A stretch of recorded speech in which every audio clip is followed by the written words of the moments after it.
One. Hello, my name is Clifton Gibbons, and today I'm going to talk about my presentation called On the Character and Opinions of Henry David Thoreau. Before I get into the presentation, I want to go ahead and admonish that this presentation is not specifically geared towards the life and works of Henry David Thoreau, but rather it's going to be based more on the criticisms of his work. And in doing so, one person is key to that criticism. His name is Robert Louis Stevenson. Robert Louis Stevenson wrote a quote that actually stood out to me as I was kind of reading up on Thoreau and some of other criticisms about him. And this one says, "We are all travelers in the wilderness of this world, and the best we can find in our travels is an honest friend." And that particular phrase, honest friend, stood out with me because I kind of come from a religious background where I remembered a scripture that said, "Faithful are the wounds of a friend." And I thought, it's interesting that we generally do presentations and topics that focus on the positive side of literary work, but we rarely talk about the negative aspects and how those elements may have propelled the artist, the writer or the artist, to improve their work and so on and so forth. So today that's what my presentation is going to kind of gear around, talking more about the negative criticisms that Henry David Thoreau received. To do that, I want to give some credibility to this particular author, Robert Louis Balfour Stevenson. He was born November 13th, 1850, and his parents were Thomas and Margaret Stevenson, and he married Fanny Stevenson, who was actually Fanny Osborne before their marriage. She was actually married to another individual at the time that they met. We'll get more into that later. But he attended Edinburgh University, where he got a degree in legal studies. And to talk a little bit about his early life, Robert Stevenson was born to a family of lighthouse engineers, where he felt the expectation for him was to learn to be an engineer as well. That's both in the building, the repairs, and things like that for lighthouses. And after he entered college at 17, he realized, this is not going to work for me. Absolutely not going to work. So he shifted his focus from lighthouse engineering to legal studies, where he eventually graduated with a degree in Juris Doctorate degree in legal studies.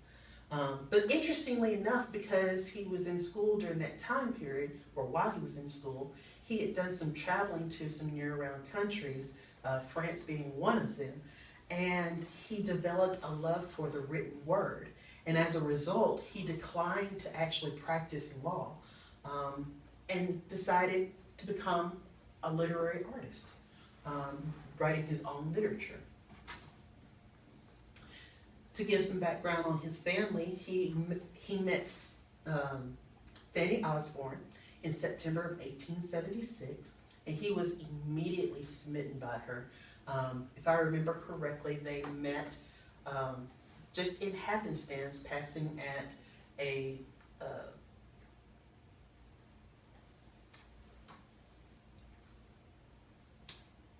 I apologize, can't remember. I'm trying to think of the word. It's kind of like a convention. But anyway, at the time that he met her, she did tell him, "Hey, I'm married, but I am separated from my husband at this current time."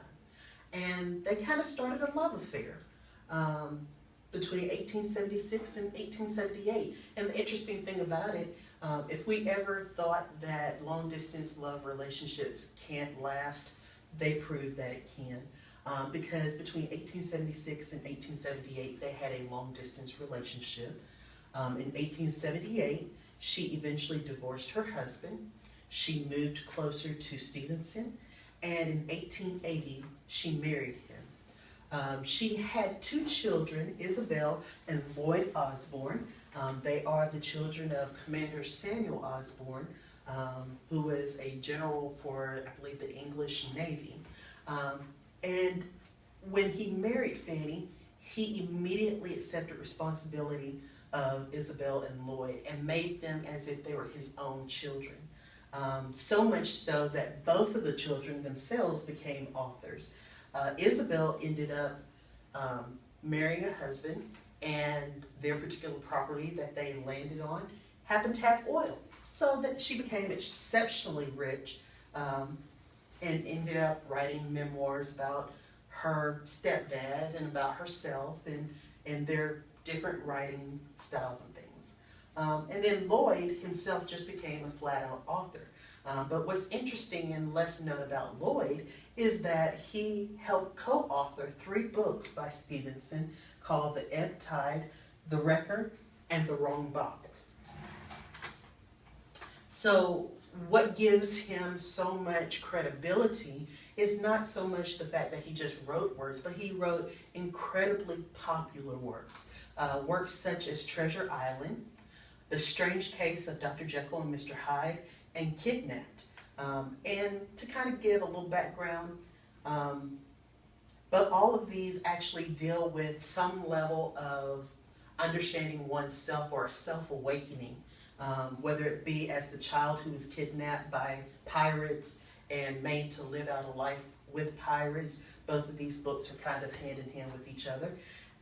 But all the way up to basically a split personality and recognizing the demons within and wanting to have them expelled or wanting to find a way to balance them.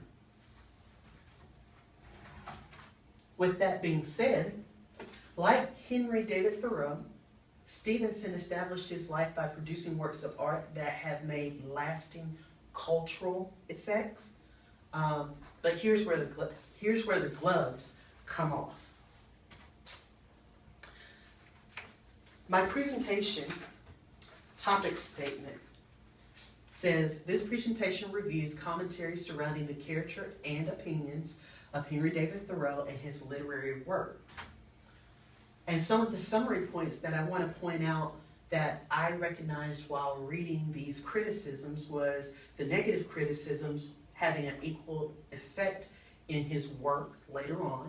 And he had such strong self-confidence in himself that even when people gave negative criticism, he still considered his work to be the cream of the crop. And then, of course, there were varied ideas of Transcendentalism. Another author that actually was popular to Thoreau was Emerson. And what few people know is that Thoreau was actually Emerson's student, so they both acted upon each other or bounced off of each other with ideas. But they had differing ideas about Transcendentalism. While Emerson believed that Transcendentalism was about having harmony with nature, Thoreau actually believed that it was finding peace and harmony with yourself. And that's why they had some differences there because of that. They butted heads, and Emerson had comments about Thoreau and so on and so forth. But another point was the question of authenticity to the philosophy. And what I mean by that, certain elements of like use for aphorisms, and what aphorisms are basically general statements that are clearly perceived.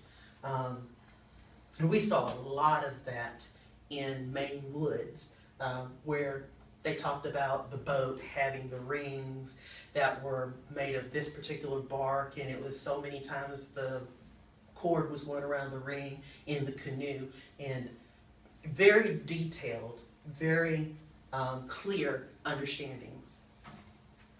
My application paragraph states Thoreau's Maine Woods creates a portrayal of manhood, exploration, and an awakening to the beauty of nature through prose-style diary entries. While we see these as diary entries of the events he experienced, one must wonder if these entries are factual accounts or fictional inspiration. Commentaries from writers such as Stevenson have accepted various stances on Thoreau's work.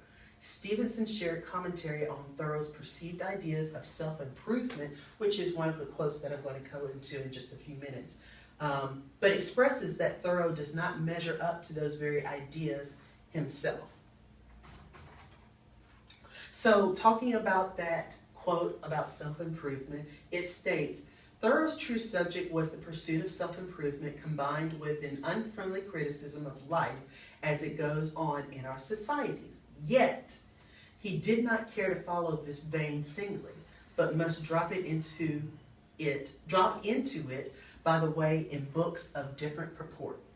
And basically what he was saying was, Thoreau has this high convoluted idea of what we should be living or how we should be living, and he negatively criticized people that were living outside of that mainstream, but yet even in his own works, he did not express those criticisms or express those ideas the same. Another great quote, the truth is that Thoreau, with all of his genuine appreciation of the classics, never learned their lessons of proportion, restraint, nothing too much, nor was the example of his master Emerson likely to correct his own tendency to formlessness. This actually stood out with me because of the nothing too much. Once again, going back to Maine Woods, this is my negative criticism of Maine Woods. There was way too much overkill in expressing the depth and the height, the dimensions, this and that and the other of trees and boats and rivers and dams and everything else. And it was, you had to spend so much time rereading to understand what he's trying to get you to imagine, because he's given so much for you. It's an information overload. So, in conclusion, or kind of bringing it up to a close at this point, my questions to the group and to all those that view this particular presentation is, does Thoreau's account of his visit to the backwoods of Maine express an accurate depiction of his travels, or was there a sense of aphorism expressed in his work? Meaning, basically, did he make it so convoluted, so high-minded that you had the wrong idea? It would be like me saying things look beautiful here, but my idea of beauty is not your idea of beauty. That type of thing. Second question, does Thoreau show levels of restraint in his expression of Maine Woods? My response to that is no. Once again, going back to the high detail of information about the canoe and things like that, it shows that he didn't have any restraint, giving way too much information that overloads the mind. As Emerson believed that Transcendentalism was living in harmony with nature, would he consider Thoreau's statement, nature must have made 1,000 revelations to them which are still secrets to us? I did not regret my not having seen this before, since I now saw it under circumstances so favorable. And you can actually find that particular quote in our book on page 181. Was that a modest hint of his acceptance of his instructor's view of transcendental philosophy, having that oneness with nature? And question 4. After reaching a point along the Allagash River, Thoreau recounted seeing dead trees along the riverbank and made reference to the dam's effects on the environment. Do you believe that he was making a silent protest masked in the writing of this story, or, like the majority of his books, was it simply used as a means to build better imagery of his surroundings? And once again, you can reference that particular area on page 227. With that having been said, that is the end of my presentation. If you'd like more information concerning where I found my source materials, I have a works cited area here where you're able to pull that up. And of course, if you have any questions, feel free to ask me as well. I hope that you have enjoyed it, and thank you so much for your time.